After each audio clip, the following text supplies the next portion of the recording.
story now. The Medical Research Council says that intimate partner femicide is declining. However, the numbers are still staggering, with 3 women killed per day.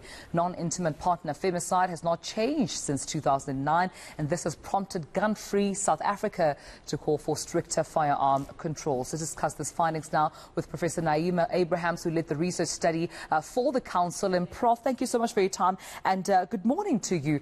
Let's talk about the data and the stats. What do they tell us about non-intimate firearm femicide within South Africa? Good morning. Thank you for inviting me. So what we have seen is our study covers 18 years. There were 3 studies over this period, and that's why we're able to look at a trend. One of the areas we looked at is women killed by, with a firearm. So when we did the first study in 1999, about 30% of women were killed by a firearm, both amongst the 2 main types of intimate femicide as well as non-intimate femicide. We saw a dramatic decrease in 2009 study from 30% to about 17%. The same was a dramatic decrease amongst the non-intimate partner femicides. These are people killed by strangers, by acquaintances.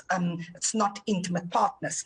So what we saw now in the 2017 study, the 13th study, we see that firearm deaths, murders, remain the same as 2009 for those killed by intimate partners, but we see an increase. It goes up to 25% in the non-intimate femicides.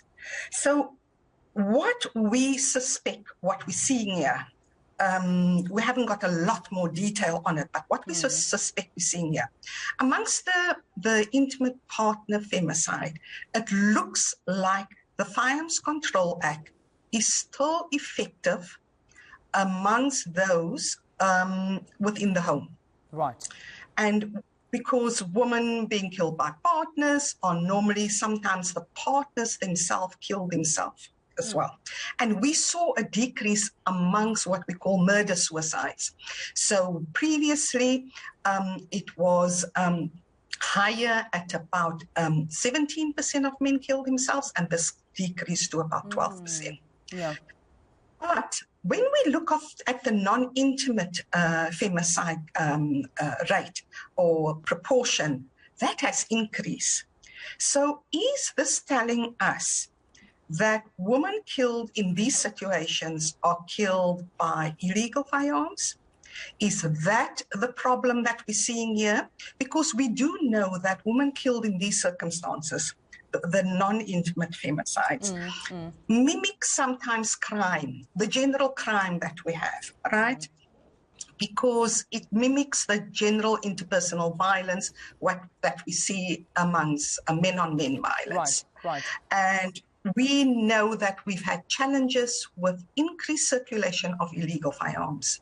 Yeah. So is this possibly what we're seeing here? And if I could just jump in there, Prof, while you're talking due to time, is what does it tell us then about the readily available or easily accessible guns that we have in the country?